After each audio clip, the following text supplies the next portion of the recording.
हरि ओम नमस्ते। श्रूयते वा? इदानीं श्रूयते वा? हरि ओम। इदानीं श्रूयते इति मन्ये। अस्तु।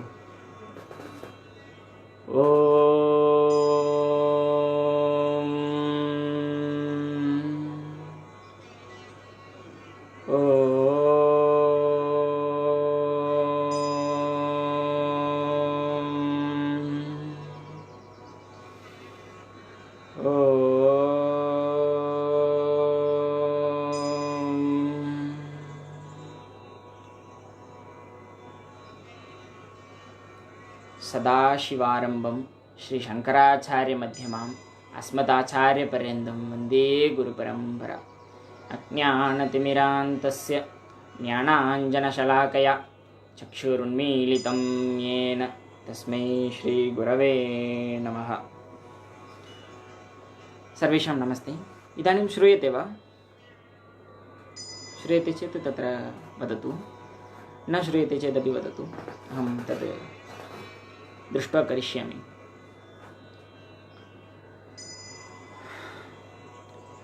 प्रथमम् एतादृश एक विश्वयोगदिन अवसरे मम कृते एक अवसरं दत्तवन्तः महोदयः, अस्माकं महाविद्यालयस्य प्राचार्यमहोदयः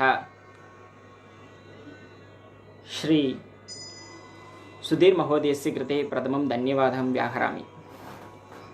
तदा च इदानीं विश्वे सर्वत्र योगादिनं बहु सम्यक् रीत्या बहु उत्साहेन सर्वे अपि भागं स्वीकृतवन्तः। तन्निमित्तं महान् सन्तोषः च। धन्यवादः। इदानीं श्रूयते। धन्यवादः। अहम् एतत् उक्त्वा आरम्भं करोमि, तदेव सम्यक् भवति इति चिन्तयामि। स्वास्थ्यं सर्वार्थसुखसाधनं। सर्वेषाम् अस्माकं सुखदायककर्मं भवति। तासां सर्वेषां कर्माणां सुखदायकं कर्मं सर्वेषाम् आधाररूपम् अस्ति स्वास्थ्यं। यथा वयं स्वस्थावस्थायां भवामः तथा एव अस्माकं कृते सर्वकार्यसिद्धिः भवति। इति दिनं पश्यतु, वयं यथा रोगेण पीडनम् अनुभवामः तदा अस्माकं किमपि कार्यं कर्तुं न शक्नुमः। स्वेच्छया स्वतन्त्रया कार्यं कर्तुं न शक्नुमः किल? सत्यं। वयं जीवनं तदेव स्वास्थ्यम् इति आयुर्वेदे उक्तमस्ति। अस्तु, तद् वयं कथं प्राप्तुं शक्नुमः इति विषये अग्रे पश्यामः। अवस्थायाम् एकः मनुष्यः, एकः जीवनः, एकः जीवजाली भवितव्यं चेत् किं किं करणीयम् तदेव योगशास्त्र आयुर्वेदशास्त्रयोः सम्बन्धः अस्ति। तदेव अस्माकं शीर्षकमपि सर्वे प्रायशः दृष्टवन्तः स्युः। तद्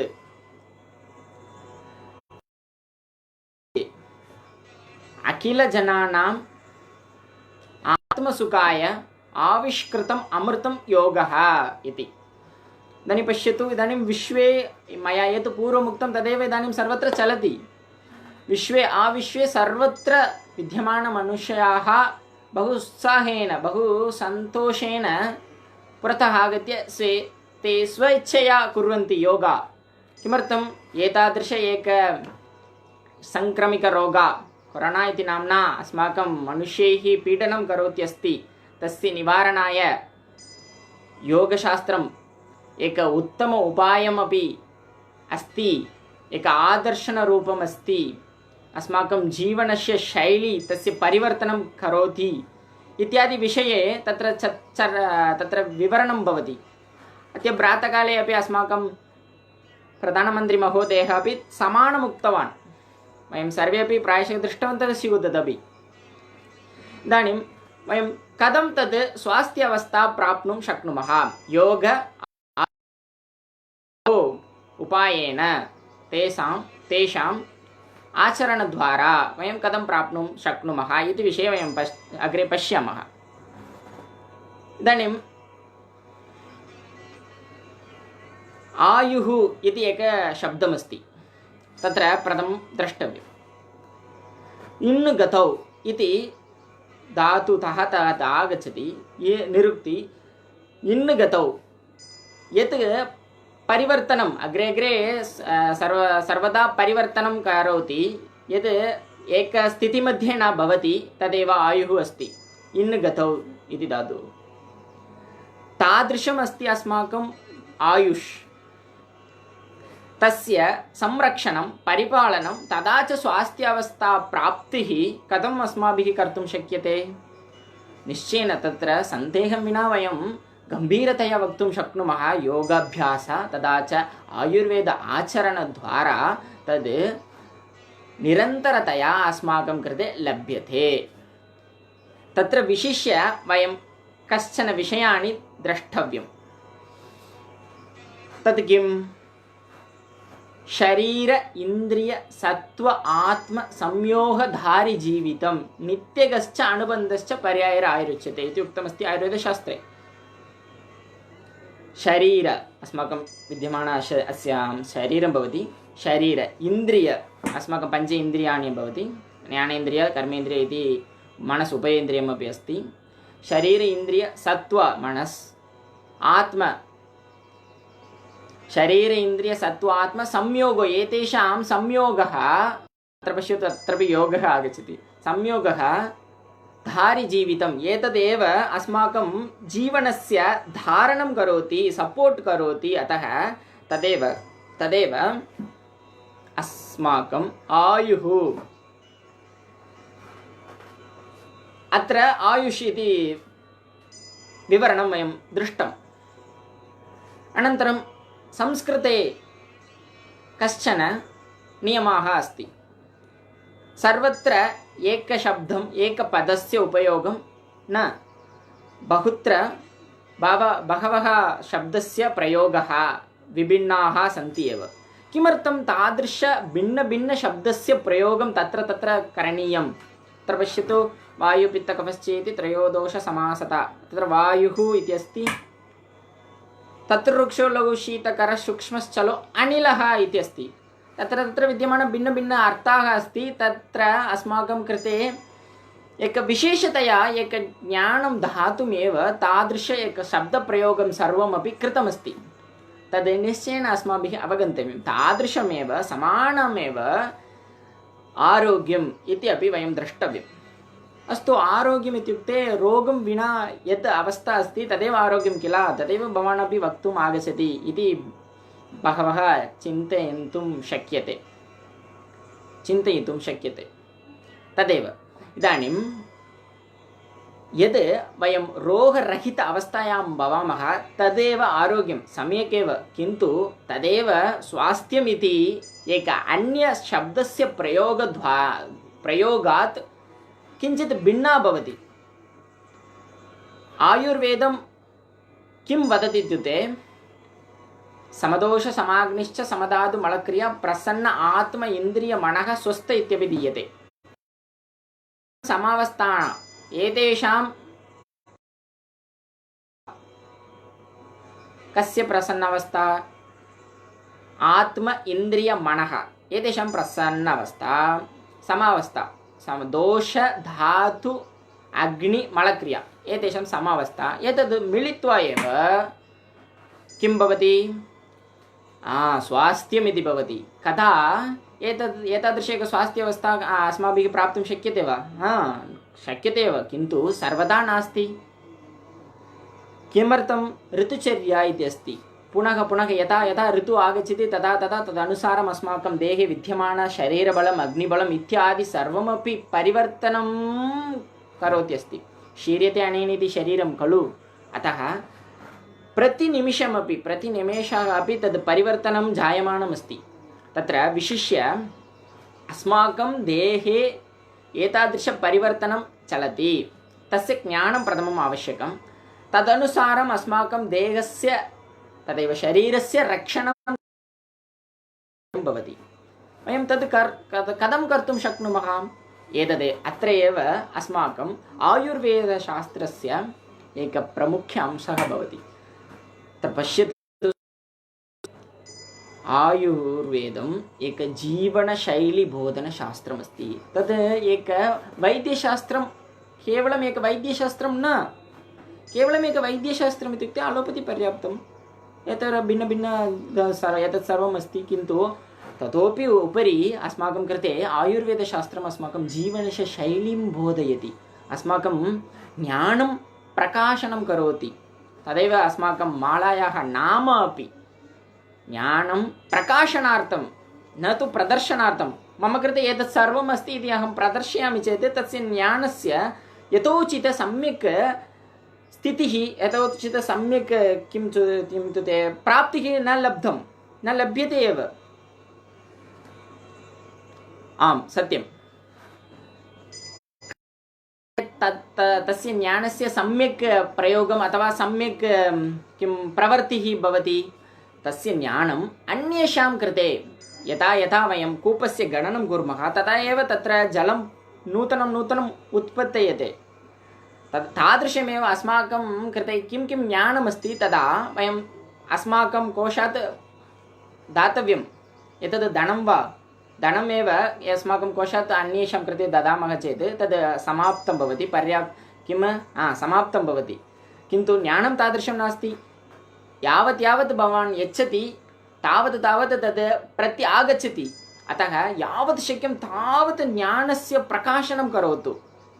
यथा कदापि वा एतत् स्मरतु, निश्चयेन प्रदर्शनम् अहं न करोमि, अहं प्रकाशनम् एव करोमि, ज्ञानं प्रकाशनार्थम् एव इति एकः सङ्कल्पम् इदानीं स्वीकुर्मः। तत्तु भिन्नं भवति। इदानीं वयम् अग्रे आगच्छामः। इदानीं किमस्ति? आयुर्वेदं जीवनशैलीबोधनम् इति उक्तं किल? तदेव एकसूत्रे अपि उक्तमस्ति, हिताहितं सुखं दुःखम् आयुस्तस्य हिताहितं मानं तच्च यत्रोक्तम् आयुर्वेदः स उच्यते। कुत्र यस्मिन् शास्त्रे अस्माकं कृते किं हितं भवति, अस्माकं कृते किम् अहितं भवति, अस्माकं कृते किम् एतत् कुर्मः चेत् लाभं भवति, एतत् कुर्मः चेत् स्व आरोग्यस्य स्वस्थितेः नष्टं भवति, तान् सर्वान् विषयान् अपि यत् स्पष्टीकृत्वा यत् अस्माकं कृते बोधयति तदेव आयुर्वेदशास्त्रम्। एतत् सर्वमपि कः लिखितवान्? तत्र वदति, ब्रह्मा स्मृत्वा। वयं सर्वे जानीमः परब्रह्मं, प्रज्ञानं ब्रह्मम् इत्युक्ते ज्ञानभण्डारमेव ब्रह्मं भवति। अस्तु, एतादृश एक ज्ञानभण्डारः तदेव ब्रह्मं सः महोदयः अपि स्मृत्वा लिखितवान् अस्ति आयुर्वेदं। ततोपि उपरि अपि आयुर्वेदम् आसीत् इति एक श्रेष्ठ उदाहरणमस्ति। ब्रह्मा स्मृत्वा आयुषो वेदम् अग्रे अग्रे ऋषिभ्यः मुनिभ्यः दत्तवान्। ततः इदानीं वयं पठामः, वयं शृण्मः, एतत् सर्वमपि इदानीन्तन आयुर्वेदं भवति। अस्तु, एतादृशमस्ति आयुर्वेदशास्त्रम्। एतत् इदानीम् अस्तु। इदानीं योगशास्त्रम् इत्युक्ते किं? वयं सर्वे जानीमः।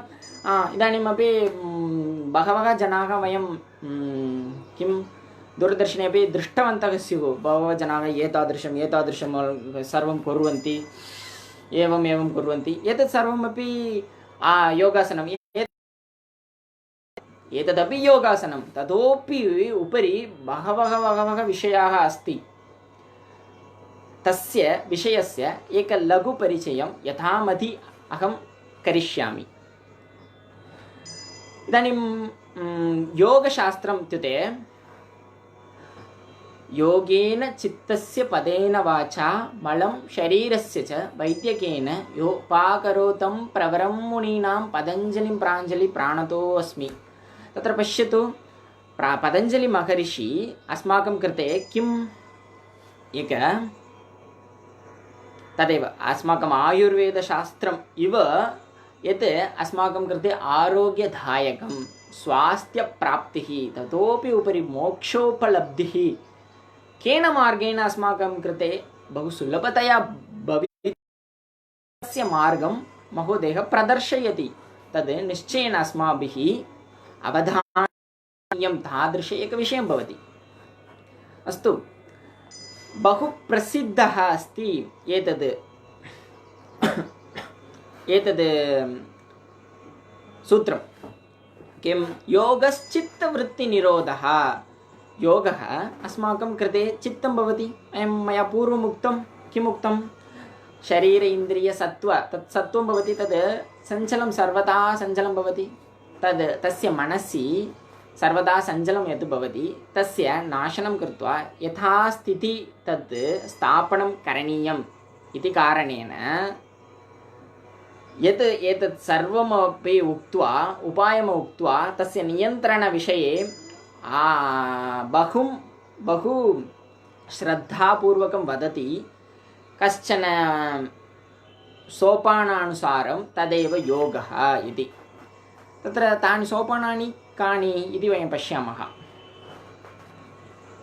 वयं सर्वे जानीमः, ततोपि उपरि अपि इदानीं योगशास्त्रं द्विधा अस्ति, क्रियायोगम्, अष्टाङ्गयोगम् इति। क्रियायोगम् ईश्वरप्रणिधान, अस्तेय, शौच इत्यादि विषयं प्रति नयति। अष्टाङ्गयोग यम नियम प्राणायाम प्रत्याहार धारण ध्यान समाधि इत्यादि तत्र अस्माकं कृते दत्तमस्ति। एतद् यम नियमस्य यथोचितपालनं यथा वयं कुर्मः तथा एव आसन, तदेव एकैक सोपानम् इति एक पदस्य प्रयोगं तस्मिन् कारणेन एव अहम् उपयुक्तवान्। एकसोपानं वयं यथा आरोहणं कुर्मः तदा एव अग्रिमसोपानस्य आरोहणं वयं कर्तुं शक्नुमः। इदानीं पश्यतु, यमनियमस्य पालनं कदा कर्तुं न शक्यते, तादृश एक समयः नास्ति, देशः नास्ति, कालः नास्ति। सर्वदा सदा सर्वदा यमनियमस्य पालनम् अस्माभिः कर्तुं शक्यते। पतञ्जलिमहर्षि वदति एव। तत्रापि विशिष्य कश्चन अन्तर्लीनविषयः अस्ति। तद्विषये पश्यामः चेत् शौच, तद् एकं पर्याप्तम्। इदानीं शौच इति वयं पदं स्वीकुर्मः चेत् इदानीम् अस्माकं भारते विद्यमान बहु प्रसिद्धः प्रोग्राम् अस्ति स्वच्छ भारत् इति। इदानीं पश्यतु, शौचं द्विधा विभज्यते, बाह्यशौचम् आभ्यन्तरशौचं च। बाह्यशौचं वयं यथा स्नानम् इत्यादि कुर्मः तदा भविष्यति। आभ्यन्तरशौचं कथम्? आभ्यन्तरशौचं सत्यम्, ईश्वरस्य ज्ञान अवगमनम् इत्यादि बहु सर्वमस्ति। तद् अधिकारेण तदाधारेण भवति। इदानीं शौचम् इति यदा वयं स्वीकुर्मः तथा किं भवति? तादृश एक बहु प्रसिद्धः एक स्वच्छ भारत् इति एक मिशन् प्रोग्राम् अस्ति। तत् उपयोगेन एव अस्माकं बहु डर्ट् अस्ति, बहु मलिनमस्ति, तादृश नद्यः, तादृश स्थानानि सर्वमपि परिमार्जितम् अभवत्। इदानीं तत् स्वच्छता बहु सुन्दरतया तत्र चलति। समानम् अस्माकं प्रदेशे विद्यमान तदा वातावरणे अपि वयं कर्तुं शक्नुमः। तदा तादृश एक वातावरणं वयं यथा कर्तुं प्रयत्नं कुर्मः तदा अस्माकं कृते अज्ञानेन कुत्रचित् वयं तद् त्यजामः एव। तद् श्रद्धापूर्वकं वयमेव द्रष्टव्यम्। इदानीं यद् वयं सर्वे अपि मिलित्वा तादृश एक शौच शुचियुक्त वातावरणस्य निर्माणं कुर्मः तदा एतादृश संक्रामिकरोगः सर्वमपि किमपि कर्तुं न शक्यते। वयमपि शुद्धाः भवामः, अस्माकं वातावरणमपि शुद्धमस्ति। कथं तादृश एक संक्रमिकरोगाः अपि अस्माभिः आकर्षणं कर्तुं शक्यते? कदापि न। तद् स्पष्टमेव। द्वितीयमस्ति अस्तेय। वयं यथा अन्येषां स्थानानि, अन्येषां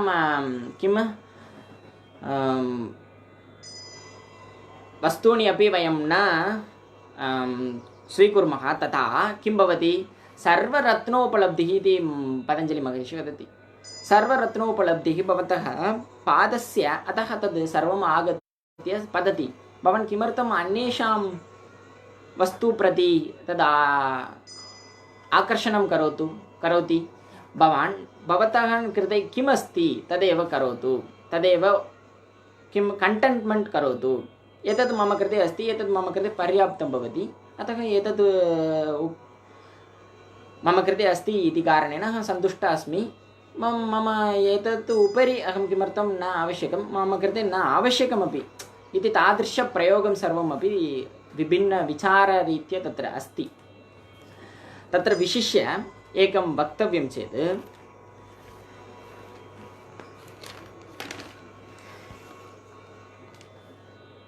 शरीरस्य रोगनिवृत्तिः शरीर उपायैः एव इति एक बहु इण्ट्रेस्टिङ्ग् फैक्टर् अस्ति। शरीरस्य रोगं यदा भवति तदा तस्य निवृत्तिः वयं कथं कर्तुं शक्नुमः? अस्माकं शरीरमेव करोति। इदानीं वयम् अन्य एक गुलिकां खादामः, यदा अस्माकं कृते रोगः भवति तदा वयं मेडिकल् शाप् इत्यादि गत्वा तत्र गुलिका स्वीकृत्य अथवा एक वैद्यं दृष्ट्वा एक गुलिका स्वीकृत्य खादामः। तत् गुलिका अस्माकं लाभाय भवति वा? न। तत्र विद्यमान औषधि देहे विद्यमानस्य व्याधिबलविरोधित्वं व्याधि उत्पादकप्रतिबन्धकत्वं तदेव इदानीम् अलोपति मध्ये एक्टिव् इम्युनिटी पैसिव् इम्युनिटी इति वदति। अस्माकं किं वदामः चेत् अस्माकं देहे विद्यमानस्य रोगस्य नाशनार्थं करोति, अस्माकं देहमेव करोति। किन्तु तादृश एक वातावरणम् अस्माभिः एव उत्पादनं करणीयं। तादृश वातावरणस्य उत्पादनं वयं यदा कुर्मः तदा अस्माकं शरीरेण बहु शीघ्रतया तत्सर्वमपि निवारितुं शक्यते। अतः तादृश एक वातावरणस्य निर्माणं वयं निश्चयेन करणीयं। तदर्थम् एव योगः आयुर्वेदः च अस्माकं कृते दत्तमस्ति। तद् द्वयमपि अस्माकं नेत्रमिव वयं यथा रक्षणं कुर्मः तथा अस्माकं देहस्य रक्षणं तद् करिष्यति, तत्र सन्देहः नास्ति एव। शास्त्राय सुखाय च। किं शास्त्राय अस्ति, किं सुखाय अस्ति? आयुर्वेदमपि शास्त्राय, योगः अपि शास्त्राय सुखाय च अस्ति। कथम्? अस्माकं शास्त्रस्य अवगमनं किं करोति? अस्माकं अन्ते विद्यमानस्य अज्ञानस्य नाशनं करोति। यथा ज्ञानस्य दीपः अस्माकम् अन्ते ज्वलति तथा ज्ञानम् उज्ज्वलति, अज्ञानं शमयति, तथा अस्माकं कृते सुखं भवति। शास्त्रस्य ज्ञान उपयुज्य अस्माकं कृते सुखं लभति। कथं तद् सुखं? सुखं बहवः प्रकारेण प्रवृत्त्या तद् सुखम् अस्माभिः अनुभोक्तुं शक्नुमः। तदेव इदानीं कथं तद् अवगमनं भवितव्यम् इति आयुर्वेदे उक्तमस्ति। तत्र पश्यतु, सर्वलोके च आत्मनि आत्मानं च सर्वलोकिनां सममनुपश्यतः सत्या बुद्धिः प्रवर्तते। एतादृश एक सत्या बुद्धिः अस्ति अस्माकं कृते विद्यमानस्य अन्तरङ्गस्य अज्ञानस्य नाशनं यत् करोति तत् सत्या बुद्धिः प्रचोदनं करोति, प्रकाशनं करोति, उत्पत्तिः करोति। तदेव कया दृष्ट्या वयं पश्यामः चेत् तद् अस्माकं कृते लभति? अस्माकम् अन्तरङ्गे विद्यमान अंशः एव बहिः अपि अस्ति। यथा अण्डं तथा पिण्डं, यथा पिण्डं तथा अण्डं, तदेव समानं यद् वयं पश्यामः तदा एव एतादृश अवगमन आधारेण अस्माकं कृते तादृश एक ज्ञानप्रकाशः वर्तते। तस्य ज्ञानप्रकाशस्य मार्गदर्शनद्वारा एव अन्तिमे उक्तम् समाधि कैवल्यपादा मध्ये किमुक्तमस्ति? समाधि मध्ये किमुक्तमस्ति? देश जन्म औषधि मंत्र तपस्समाधि बिहि सिद्ध्यति। एतादृशं सर्वमपि समाधिभिः सिद्ध्यति। एतत् सर्वं पश्यतु। एतादृश एक उत्तम उन्नतस्थानं यः प्राप्नोति तदा तस्य अवगमनं कीदृशरीत्या भवति चेत् तादृश एक उत्तम प्राप्तिः सः गतवान् इति पश्यतु। इदानीं योगः इत्युक्ते युज्यते अनेन इति योगः इति सर्वे जानन्ति। इदानीं युवजनाः अपि बहु उत्साहेन इदानीं जालपुटे अपि सर्वे अपि गत्वा योगः इत्युक्ते किं, कथं योगं करणीयं, कथम् इत्यादि एतं सर्वं करणीयम् इति बहु उत्साहेन सर्वमपि सर्च् कुर्वन्ति। तन्निमित्तं महान् सन्तोषः। भारतदेशः अन्यदेशेभ्यः एक मार्गदर्शकः रूपेण एव, एक नायकः रूपेण एव सदा सर्वदा आसीत् इति वयं केवलम् एक वचनेन, केवलम् एक वाक्येन वयं वदामः वा न। तत्र बहु प्रसिद्धः, बहु श्रेष्ठदायक उदाहरणानि सर्वाणि अपि अस्ति एव।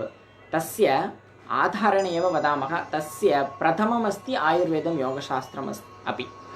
इदानीम् आयुर्वेदं किं वदति? एक मनुष्यः अस्ति चेत् तत् सः प्रदानं कृत्वा किं किं वक्तव्यम् इति अस्ति वा?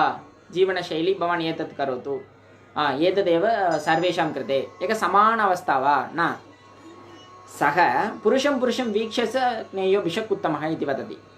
एकः अस्ति चेत् सः कृते इदानीं कासः अस्ति इति भवतु। कासस्य निमित्तं सः एक गुलिकां खादति चेत्, वैद्यसमीपं गत्वा, आयुर्वेदवैद्यः समीपं गत्वा एक गुलिकां खादति चेत्, समानकासः अन्य एकः कृते अस्ति चेत् समानगुलिका नास्ति। इदानीं पश्यतु, सर्वे जानन्ति वातपित्तकफ इति त्रयो दोषाः अस्ति। तस्य आधारेण एव इदानीन्तन चलति। यथा तस्य परिवर्तनं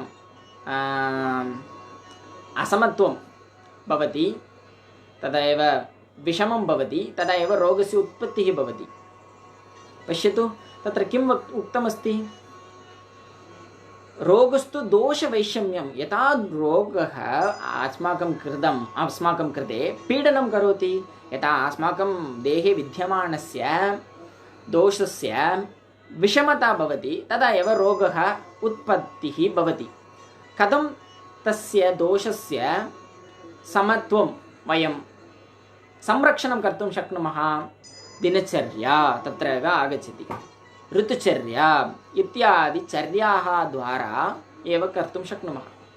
इदानीं बहु प्रसिद्धः, सर्वे अपि किमपि वयम् एतत् जालपुटे वा यूट्यूब् मध्ये वा वयं पश्यामः चेत् सर्वत्र भवान् ब्रह्ममुहूर्ते उत्तिष्ठतु, सर्वमपि सिद्ध्यति इति ते किमर्थं वदति?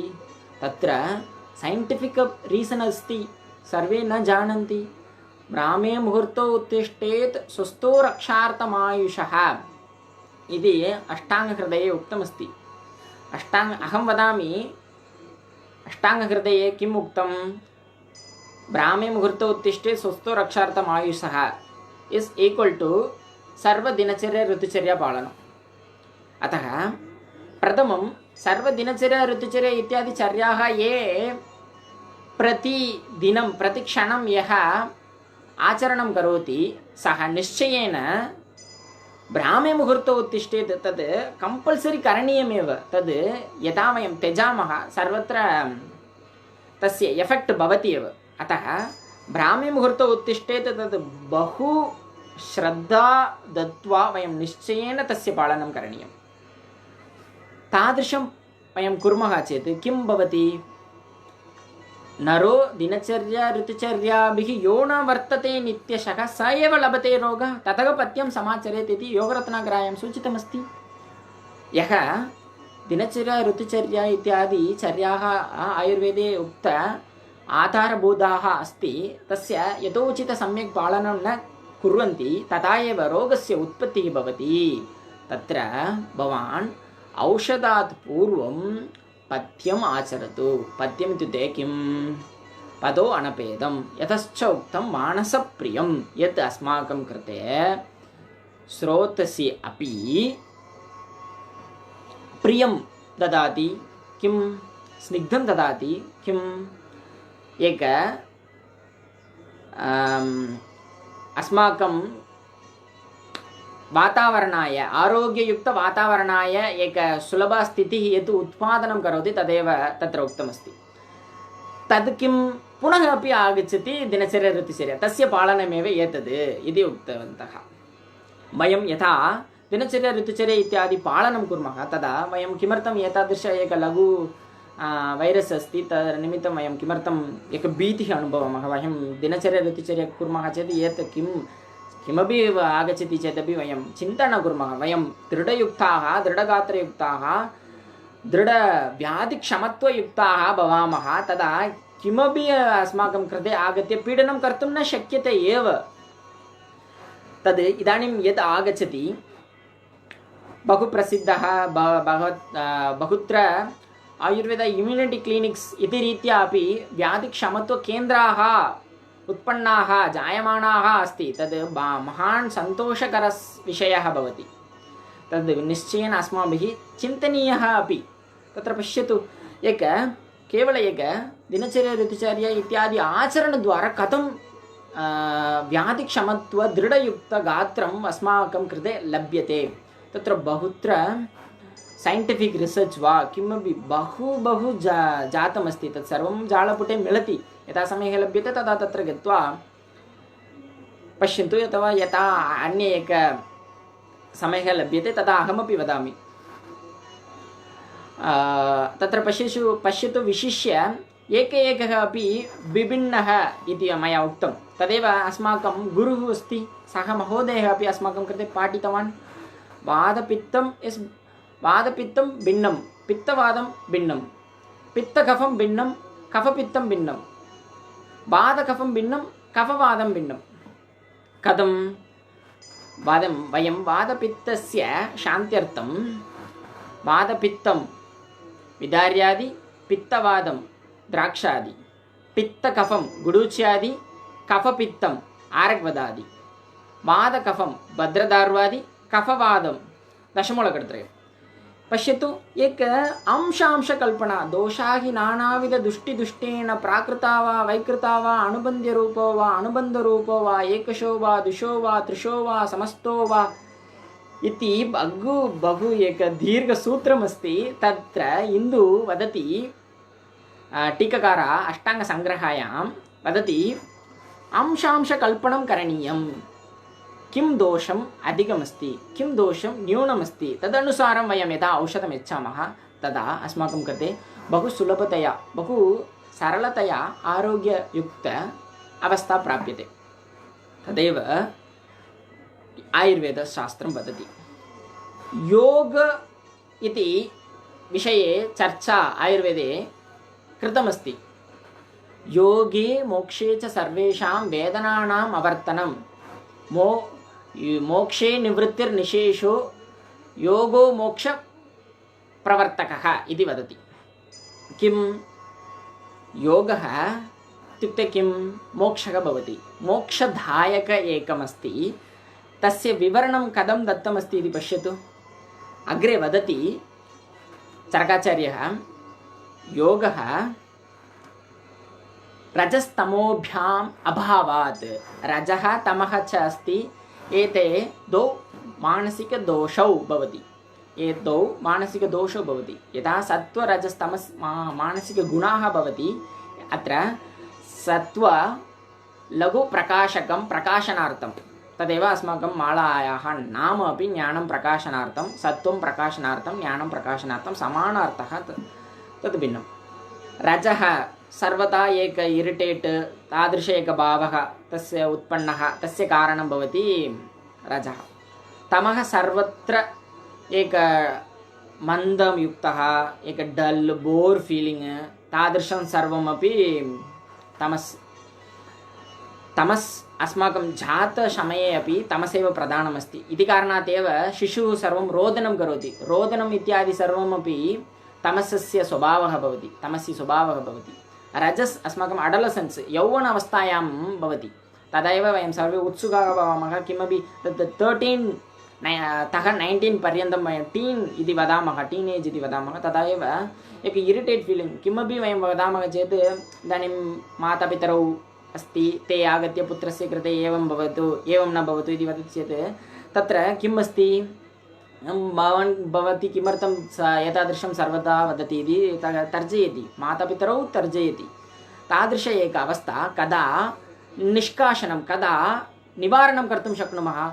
बाल्यावस्थातः एतादृश ब्राह्ममुहूर्तौ उत्तिष्ठेत् इत्यादि आयुर्वेद आचरणद्वारा, योगस्य अभ्यासद्वारा, प्राणायामद्वारा अस्माकं कर्तुं शक्नुमः। प्राणायामस्य फलं किं? प्राणायामः अस्माकं विद्यमानस्य वायुः तस्य निष्कासनं, पुनः शुद्ध अमृतयुक्त जीववायुः तस्य अन्तःप्रवेशनं, तद्वारा अस्माकं सर्वशरीरपोषकरूपमस्ति प्राणायामम्। इदानीं विशिष्य अत्र एकं वक्तव्यं चेत्, एतादृश संस्कृत उच्चारणं भवन्तः सर्वेपि वदन्ति खलु, तदपि एक प्राणायामम् इति विश्वे अवधानं कृत्वा, किम् अनुसन्धानं कृत्वा, रिसर्च् कृत्वा तत्र निरूपितमस्ति। अतः संस्कृते यथा वार्तालापं वयं कुर्मः, तदा एव एक प्राणायामस्य अभ्यासः तत्र जायते इति अनुसन्धानात् वदन्ति बहवः जनाः। तत्सर्वमपि वयम् अङ्गीकृत्य यावत् शक्यं तावत् अस्माकं देशे विद्यमानस्य विषयस्य अध्ययनं करणीयं। तत्र स्वाध्यायमपि भवति। स्वाध्यायम् इत्युक्ते किम्?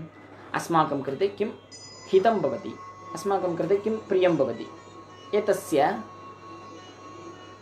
विवेकः। तदेव आयुर्वेदमपि वदति। अहं पूर्वमेव उक्तवान्, हिताहितं सुखं दुःखम् इति।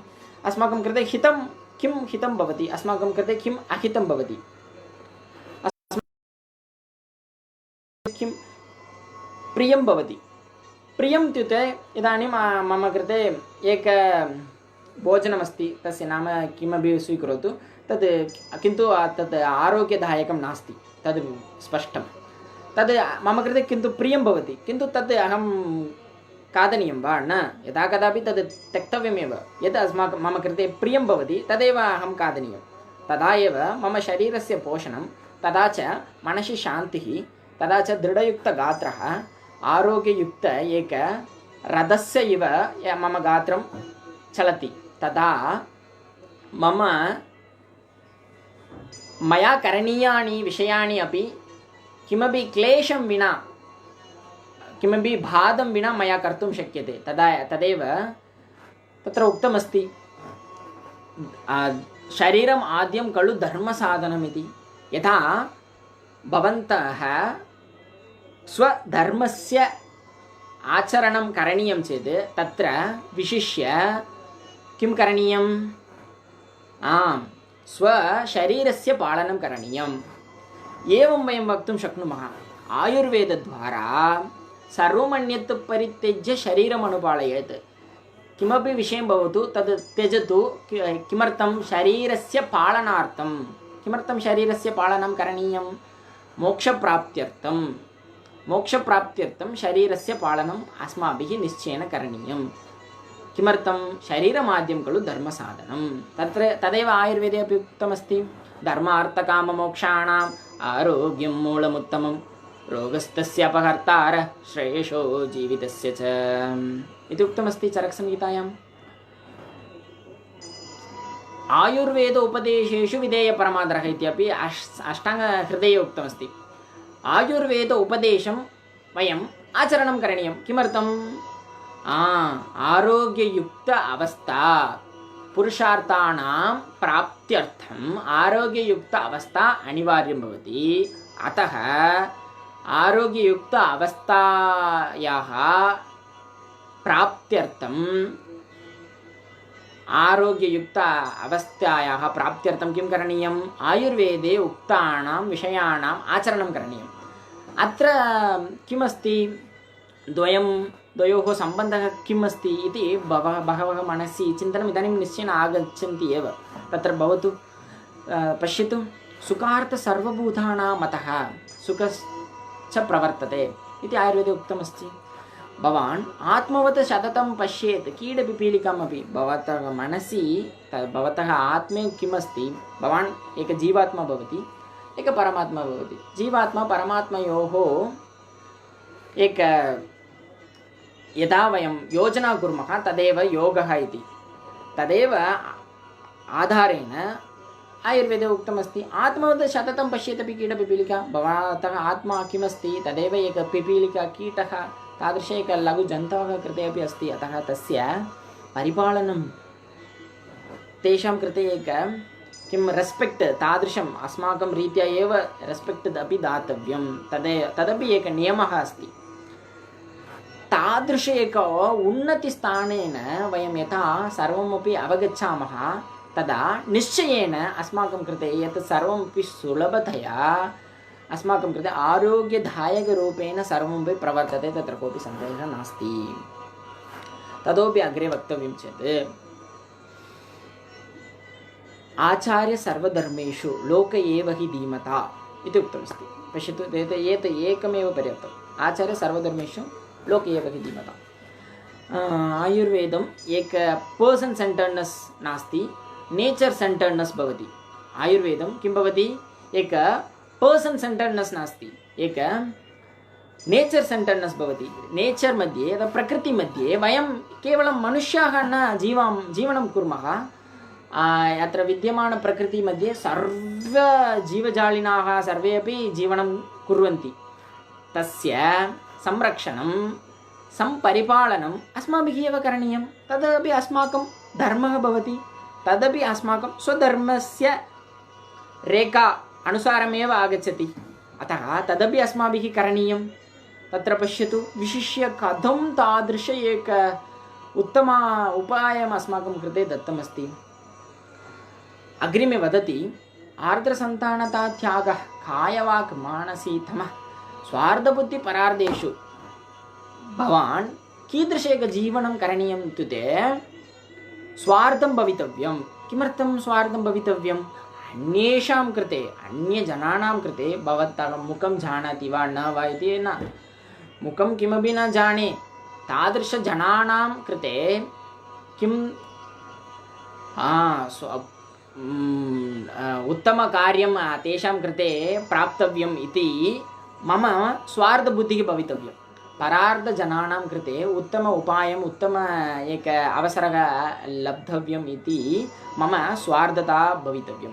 तदेव इदानीं सर्वे भवन्तु सुखिनः, सर्वे सन्तु निरामय, सर्वे भद्राणि पश्यन्तु, मा कश्चित् दुःखभाग् भवेत् इति रीत्या एक उन्नतिस्थाने उक्त विषयस्य उपस्थापनं, विवरणं सर्वत्र कृतमस्ति।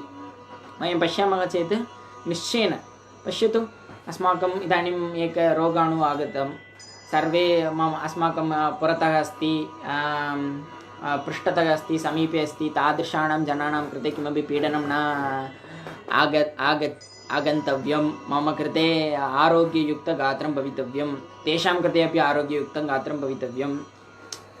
प्रकृतिः अस्माकं कृते किं भवति? एक अवसरं प्रति अस्माकं नयति।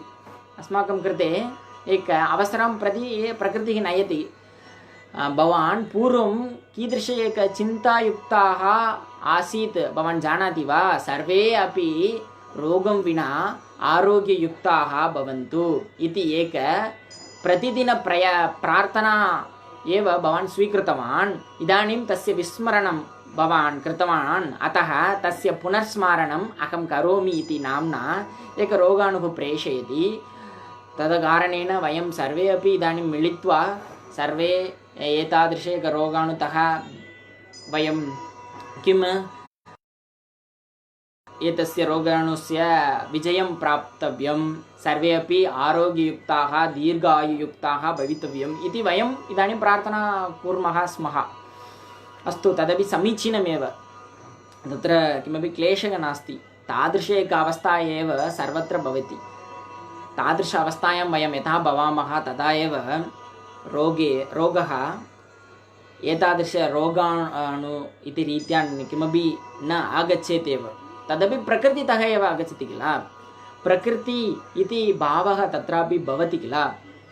तादृश एकभावस्य किम् इदानीं तादृशं किमर्थम् एकम् आगच्छति? वयं निश्चयेन वयं किमपि कृतवन्तः, तस्य परिष्कारं निश्चयेन वयं कुर्मः, तत्र वयं दृढं भवामः।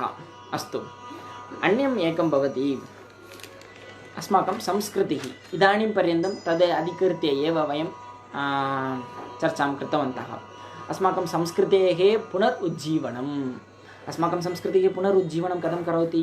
प्रातःकाले ब्रह्ममुहूर्ते उत्थानात् आरभ्य रात्रौ शयनात् पूर्वं रामस्कन्दं हनुमन्दं वैनदेयं वृकोदरं शयने स्मरे नित्यं दुःस्वप्नश्च नश्यति इत्यादि श्लोकपर्यन्तं वयं सर्वदा एक सात्विक चिन्तया वयं यथा भवामः तथा एव अस्माकं कृते किं भवति? सात्विकचिन्ताद्वारा आरोग्य उपलब्धिः भवति। सात्विकचिन्ताद्वारा एव यदा रजस्तमस्य अस्माकं कृते पीडना करोति तदा वयं पुनः अपि कुत्र गन्तुं न शक्नुमः। आरोग्यम् इति अवस्था प्रति गन्तुं न शक्नुमः। आरोग्य अवस्था यदा अस्माकं कृते न लभ्यते तदा मोक्षः अपि अस्माकं कृते न लभ्यते। अतः आरोग्ययुक्त अवस्था निश्चयेन अस्माभिः करणीयं चेत् प्रत्येकमनुष्यस्य अक्षरं प्रत्येकमनुष्यस्य विवरणं सर्वमपि मम स्वाध्यायनम् आवश्यकं। मम एवमस्ति, मम शरीरम् एवमस्ति, मम जीर्णशक्ति एवमस्ति, अहं प्रतिदिनं करोमि, एतदेव मम रोटीन् शेड्यूल् भवति। तत्र यत्किमपि कारणतया अहं न परित्यजामि तत् शेड्यूल् मध्ये इति एकः सङ्कल्पः अस्माभिः स्वीकरणीयः। तादृशसङ्कल्पं वयं यदा स्वीकुर्मः तदा अस्माकं कृते किमपि रोगाणु आगत्य अस्माकं कृते पीडनं कर्तुं न शक्यते। तदनन्तरं स्वास्थ्यम्। इदानीं पर्यन्तं वयं स्वास्थ्यम् आधारेण एव चर्चाम् अपि कृतवन्तः। स्वास्थ्यम् इति मया पूर्वं यथा उक्तं, समदोषसमाग्निश्च समधातुमलक्रिया प्रसन्न आत्म इन्द्रियमनः स्वस्थ इत्यपि दीयते। तादृश एक स्वस्थस्थितेः प्रसन्ना मन आत्म इन्द्रिय इत्यादीनां प्रसन्नावस्था कथं प्राप्तुं शक्यते? योगः एव एकमार्गः अस्ति तन्निमित्तं। तत्र बहुत्र पतञ्जलिमहर्षि तदपि स्पष्टीकरोति, तद् वयं स्मरामः। समाजाय वयं किं कर्तुं शक्नुमः? इदानीं पश्यतु, अहम् अस्मि, मम आरोग्यं बहु सम्यक् रीत्या अहं पालनं करोमि, तदा एव अन्यजनैः तः अहमपि मम जीवनम् एक आदर्शनरूपं यदा भवति तदा सः अपि मां दृष्ट्वा किं भवति, तस्य जीवनस्य परिवर्तनं करिष्यति।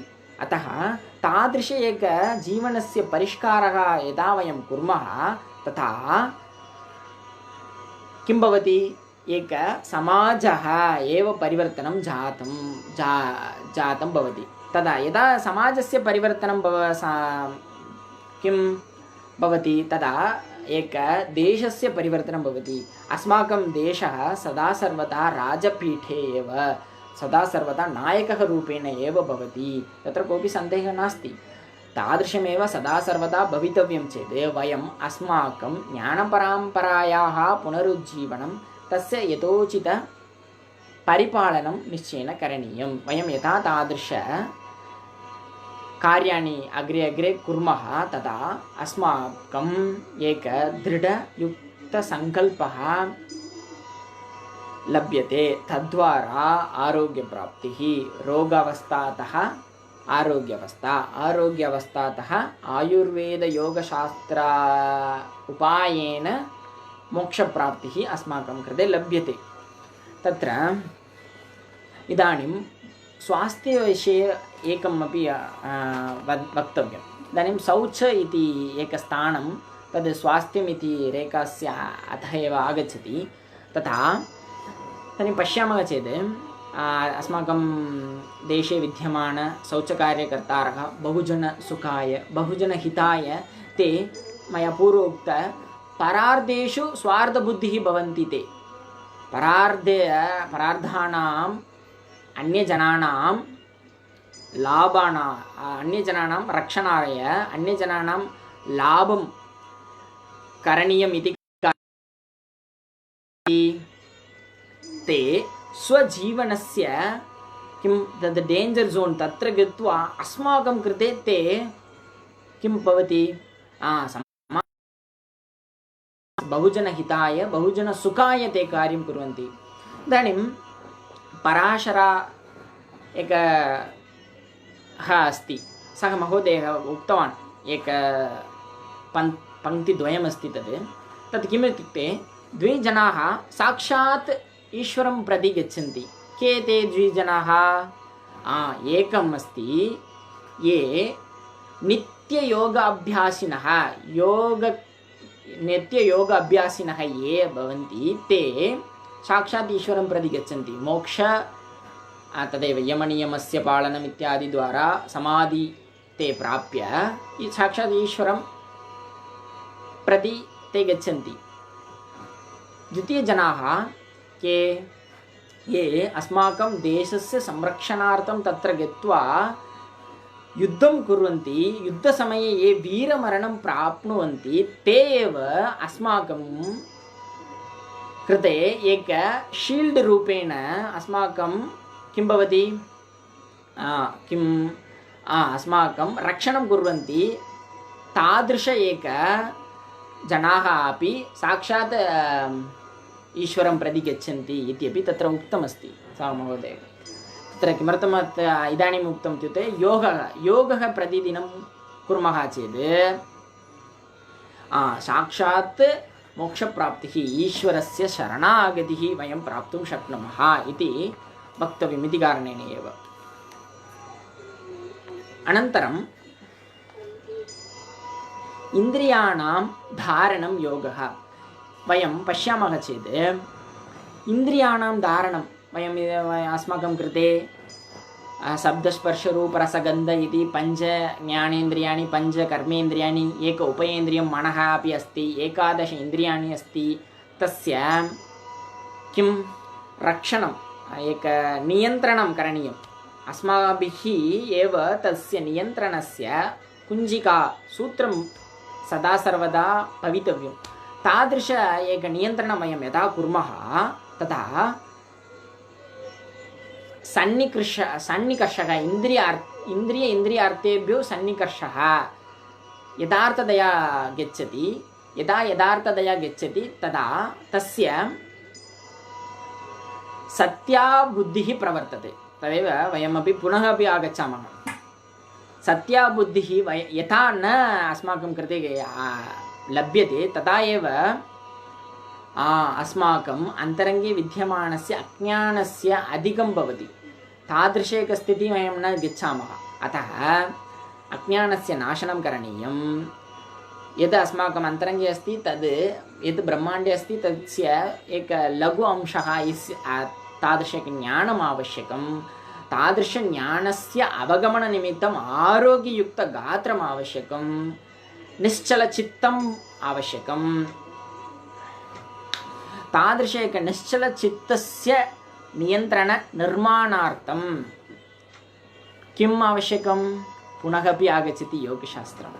प्रतिदिनं यः योगाभ्यासः करोति सः निश्चयेन तत्र सन्देहः विना तत्र किं तत्र प्राप्तुं शक्यते इति।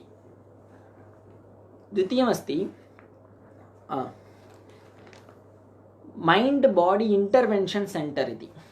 इदानीम् अमेरिकादेशे मैण्ड् बाडी इण्टर्वेन्शन् सेण्टर् इति एकस्य संस्थायाः निर्माणं जातमस्ति। तद् किं वदति इत्युक्ते वयं यत् पूर्वम् उक्तवन्तः शरीर इन्द्रिय सत्त्व आत्म संयोगधारि जीवितं नित्यकश्च अनुबन्धश्च पर्यायर आयुरुच्यते। तादृश एक आयुः body mind and its intervention इत्युक्ते तेषां सन्निकर्षः यथा यथोचितस्थित्यां भवति तथा एव ज्ञानस्य उत्पत्तिः भवति।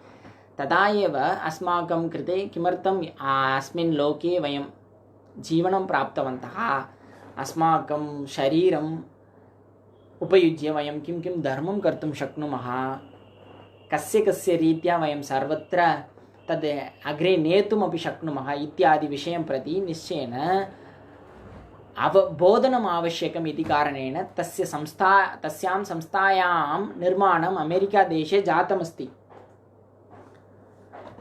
तद् निश्चयेन अस्माभिः अवगन्तव्यम्। अत्र पश्यतु,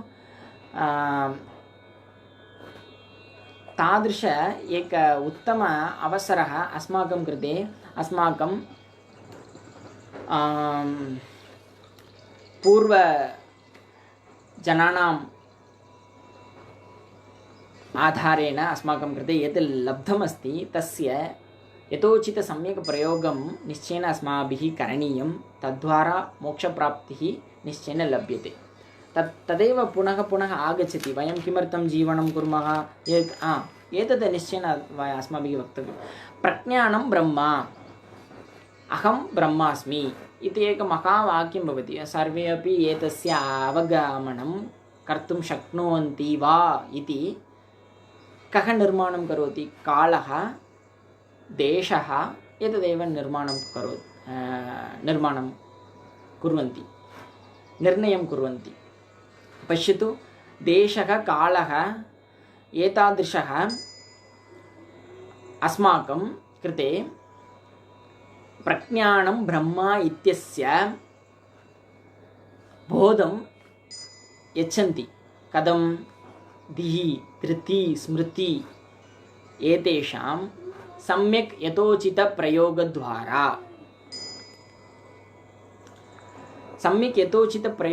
ते कुर्वन्ति। तत्र पश्यतु, यथा धीधृति स्मृतेः विभ्रमं भवति तदा एव वयं एतादृशं भोजनम् एवं अस्मिन् समये न खादनीयम् इति एकः नियमः अस्ति चेत् तस्य नाशनं यथा तादृश एक नियमस्य त्यागं वयं यथा कुर्मः तथा तस्य फलं निश्चयेन अस्माभिः एव प्राप्तव्यं।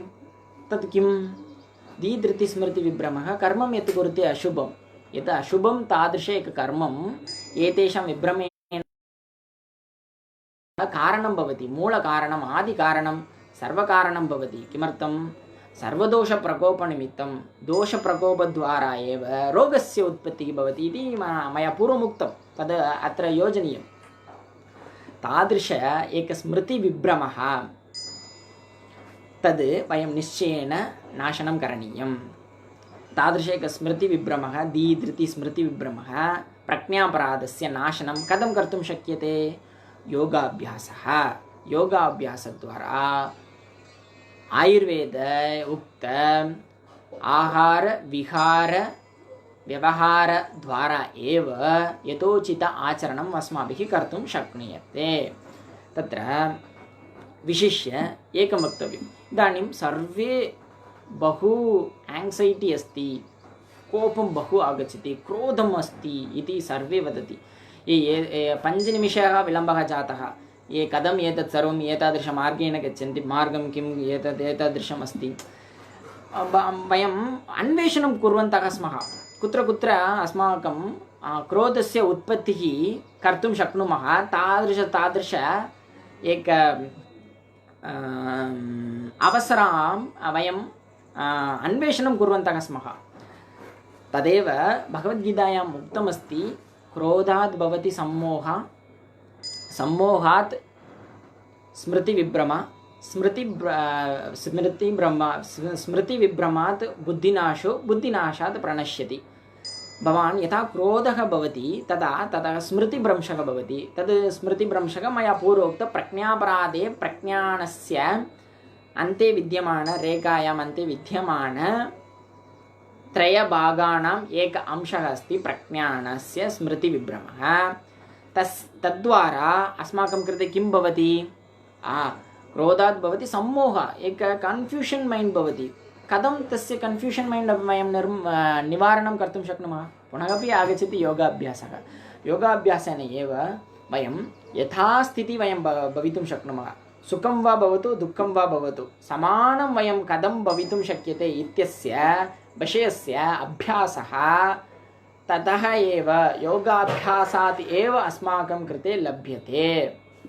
तद् सर्वे अपि अवधानं करणीया एकविषयम् अस्ति।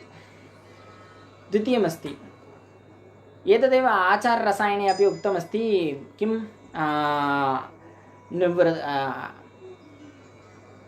अहिंसा अस्तेय एतत् सर्वमपि उक्तं। क्रोधः न करणीयं, कश्चन नियमः उक्तं मया यत् पूर्वं विवरणं कृतं तत् सर्वान् विषयान् अपि तत्र उपस्थापनं कृत्वा आचार्य चरकः अन्तिमे वदति, रसायन विधिना सर्वान् यथोक्तान् च समाप्ये। मया पूर्वोक्त किं किं रसायनम् अस्ति तस्य सर्वरसायनस्य फलमपि अनुभोक्तुं शक्यते। कः अनुभोक्तुं शक्यते? यः केवलम् एक आचाररसायनस्य अभ्यासः करोति प्रतिदिनं, ते निश्चयेन मया पूर्वोक्त सर्वस्य रसायनस्य फलम् अनुभोक्तुं शक्यते। दीर्घमायु, स्मृति, मेध, आरोग्यं, तरुणं, वय, प्रभा, वर्ण, सौधार्य, देह इंद्रिय बलं प्रदं, वाक्सिद्धि, प्रणितिं कान्ति लभते वा रसायनात्। अत्र पश्यतु, भवान् न अन्य जनानां वस्तूनि इच्छति, भवान् सदा सर्वदा सत्यं वदति, सत्यवादिनम्, अक्रोधं, निवृत्तं, मध्यमैथुनम् इत्यादि सर्वं चलति, द्वैव गो ब्राह्मणाचार्य रथम् एतत् सर्वं करोति चेत् किं भवति? एतत् सर्वं भवति। अतः एव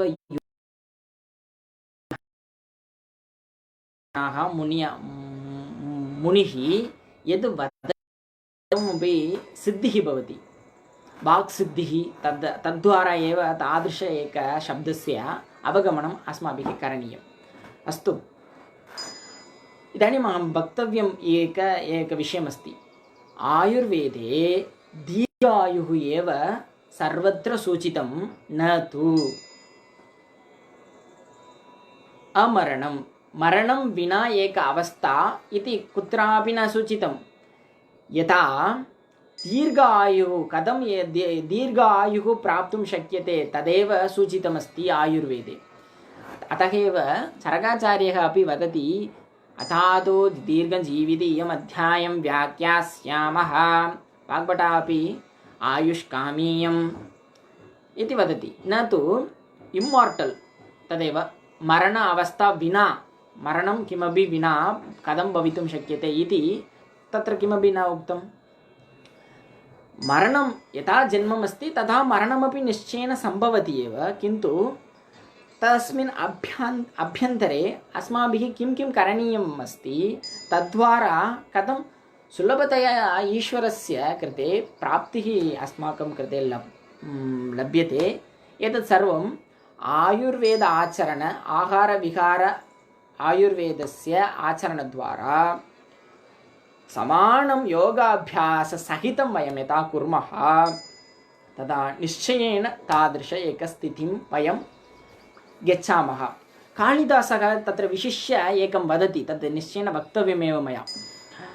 योगेन अन्ते तनुं त्यज इति वदति। भवान् यथा योगाभ्यासं सर्वं एक बहुकालं कृतमस्ति, समाधि इति एक अवस्था भवान् प्राप्यते, तदा भवान् तनुं त्यक्त्वा अपि जीवितुं शक्यते। केवलं श्वासं स्वीकृत्य बहुजनाः जीवन्ति, केवलं जलं स्वीकृत्य बहुजनाः जीवन्ति, तादृशं तनुं त्यक्त्वा अपि जीवितुं शक्यते इति कालिदासः वदति। तत्र पश्यतु, तादृश एक उत्तम अवसरः अस्माकं कृते लभ्यते चेत् बहुजनाः इच्छन्ति एव। किन्तु मया यत् पूर्वम् इदानीं पर्यन्तं किं किम् उक्तं तान् सर्वान् विषयान् अपि एकदिने वा एकवर्षे वा वर्षदशे वा भवति वा इति एकः महान् प्रश्नः अस्ति।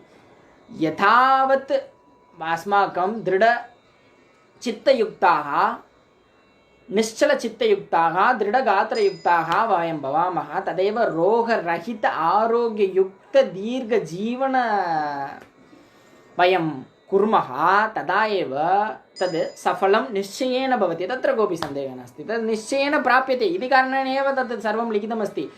तद् सम्पूर्णमपि किं सूपर्स्टिशियस् इति वयं चिन्तयामः चेत् इदानीं सर्वे अपि बहुजनाः नास्ति, कश्चन जनाः अस्ति, सर्वं मेटीरियलिस्टिक् रीत्या एव पश्यन्ति चेत् किमपि अवगन्तुं न शक्यते। तादृशं सर्वमपि मेटीरियलिस्टिक् उपरि अपि अस्ति। अतः तान् सर्वान् विषयान् अपि तादृश एकदृष्ट्या एव अवगन्तव्यम्। अस्तु, एवम् उक्त्वा एकमेव उक्त्वा समापयामि। सर्वे अपि अस्माकं शीर्षकं दृष्ट्वा बहु एक आकर्षणयुक्ताः भवन्ति। किम् आयुर्वेद योगशास्त्रयोः कः सम्बन्धः अस्ति इति। सम्बन्धः अस्ति एव। आयुर्वेदं तथा च योगशास्त्रस्य अन्तिमलक्ष्यं मोक्षप्राप्तिः एव। तत्र कोऽपि सन्देहः नास्ति। तस्य मार्गः एव भिन्ना, मार्गमेव भिन्नं भवति। अतः एतद् द्वयमपि वयं सहितं वयं यथा वयं कार्यं कुर्मः तदा निश्चयेन मोक्षप्राप्तिः मेटीरियलिस्टिक् न, यथार्थमेव, यथार्थ अनुभवका भ्रमा तत्साधनं प्रमाणम्। अस्माकं वयं पठामः, आयुर्वेदं पठामः, न्यायशास्त्रं पठामः, योगशास्त्रं पठामः, साङ्ख्यदर्शनं पठामः, यत् सर्वं किं प्रमाणमेव। असंवादिज्ञानं प्रमाणम् इति उक्तमस्ति किल। तत् कदा यथा सर्वदा अपि समानमेव भवति, तत्र सन्देहः नास्ति एव। अतः तस्य यथोचित अभ्यासं कृत्वा तस्य प्राप्तिः वयं स्वीकुर्मः इति उक्त्वा अन्ये एक शुभदिने वयं पश्यामः। सर्वे अपि योग अभ्यासेन सहितं स्वजीवनस्य संरक्षणं, परिपालनं, मोक्षप्राप्तिः सर्वेषां कृते भवन्तु इति ईश्वरं प्रार्थय मम स्वल्प यथामति वचनानि समापयामि। धन्यवादः अपि निवेदयामि। किमपि प्रश्नः अस्ति चेत् प्रष्टुं शक्यते। वैयक्तिकम् अथवा एतादृश एक चाट् अस्ति, तत्रापि प्रष्टुं शक्यते। यथामति अहम् उत्तरं ददामि। अथवा किमपि कमेण्ट् अस्ति चेदपि तत्र यदा वीडियो स्थापयामः तदा वयं तन्निमित्तम् उत्तरमपि दातुं शक्नुमः।